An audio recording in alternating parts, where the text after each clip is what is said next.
이제는 빅3 지역을 중심으로 좀 이야기를 나눠보도록 하겠습니다.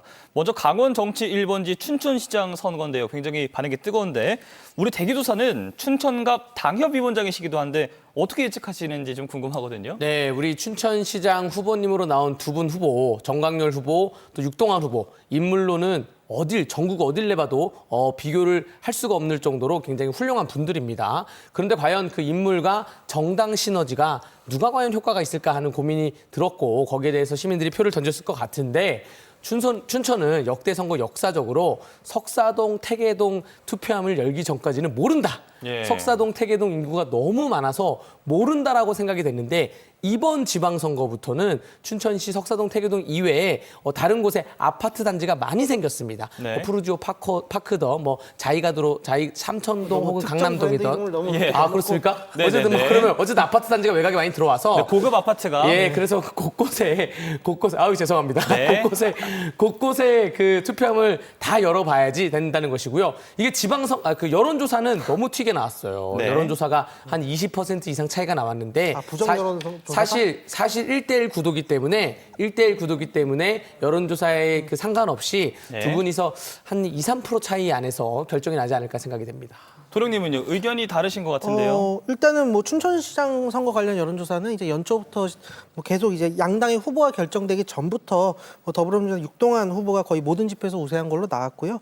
특히 이제 더불어민주당은 지난 그 도지사와 육동환 시장이 정당이 다름에도 불구하고 좀 어지러운 상황이었음에도 불구하고 어쨌거나 힘든 시정을 4년 동안 이끌어왔다. 이 점에 대해서 시민들께서 긍정적인 평가를 하신 것 같고, 만약에 이번에 육동환 시장 후보가 이제 승리를 하게 되면 더불어민주당은 이제 역사상 최초로 2018년, 22년, 26년 세 번 연속 춘천시장을 승리하는 그런 결과를 낳게 됩니다.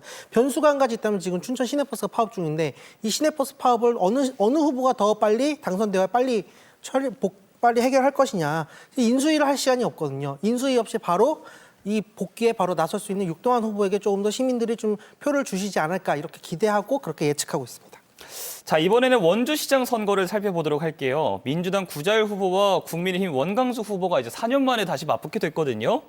여기에는 어떻게 예측을 하고 계신지 궁금한데 일단 우리 도령님 이야기 들어볼게요. 네, 일단 원주시장 선거 이제 두 분이 이제 4년 전에도 한번 붙으셨고 이번에 네. 붙었는데 이번에는 4년 전과는 다르게 이제 더불어민주당 구자율 후보가 좀 더 앞서는 여론조사 지표들이 좀 나왔습니다. 원주 같은 경우에는 2014년 제6회 전국 동시지방선거에서 더불어민주당이 거의 18개 시군 단체장 중에 한 곳을 이겼는데 그것이 원주였거든요. 그렇기 네. 때문에 원주 역시 이제 더불어민주당 입장에서는 좀 수성을 해야 되는, 다시 되찾아와야 되는 지역이다. 원광수 후보가 어쨌든 현역 프리미엄을 내세워서 나름대로 선방했으나 거기까지였다라고 말씀드리겠습니다. 그 원주시장 선거 좀 아쉬운 게 TV 토론을 조금 더 많이 하면 좋지 않았을까. 그러면 유권자들이 판단하는데 더 도움되지 않았을까라는 생각이 들고요. TV 토론에서는 원광수 시장이 굉장히 압승을 했다고 생각을 합니다. 원주는 2024년 총선에서 박정아 현재 의원이죠. 원창묵 상대 후보자에게 여론조사를 단 한 번도 이기지 못했어요. 근데 막상 투표함을 깠더니 박정아 의원이 당선이 됐습니다. 그러한 지역인 만큼 투표함 또 다 깔 때까지는 모른다라는 말씀드립니다. 좋습니다. 이번에는 이거 한번 여쭤볼게요. 일각에선 계엄과 이제 탄핵 정국에 이어서 5선 지역구 의원인 권성등 의원의 구속, 그리고 가뭄 사태 등으로 인해서 지역 분위기가 예전과는 이제 많이 달라졌다 뭐 이런 분석이 나오기도 했는데요.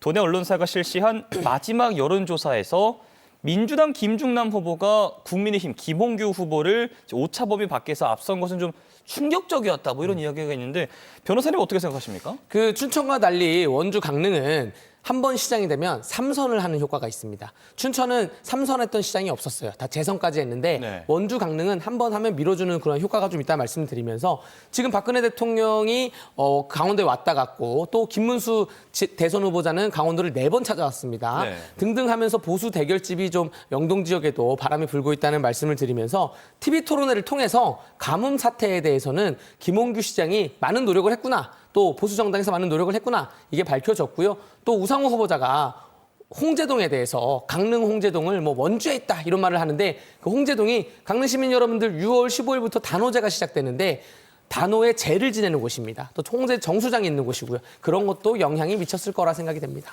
차장님 의견도 한번 예, 들어볼게요. 말씀하신 것처럼 지금 사회자께서 말씀하신 것처럼 윤석열 계엄과 탄핵 또 그 권성동 의원의 구속 사실 이 중심의 강릉이 국가의 약간 혼란의 약간 좀 중심지에 있었다. 더군다나 이제 강릉 가뭄 사태에서 발생한 김홍규 현 시장의 약간 좀 행정의 무능함 또 그런 것들이 이제 그 전국에 있는 국민들에게 알려지면서 강릉 선거의 역시 정치 지형에서 민심의 좀 변화가 좀 느껴지긴 했다. 다만 강릉에 그동안 오랫동안 지속되어 왔던 보수 우위의 정치 지형을 또 무시할 수는 없습니다. 그렇기 때문에 마지막까지 봐야 되는 곳이 저는 강릉이라고 생각하고요. 그럼에도 불구하고 이번에는 강릉 시민들께서 더불어민주당의 김중남 후보에게 또 우상호 도지사 후보에게 한 번은 마음을 열어줄 것이다. 이렇게 기대를 하고 있습니다.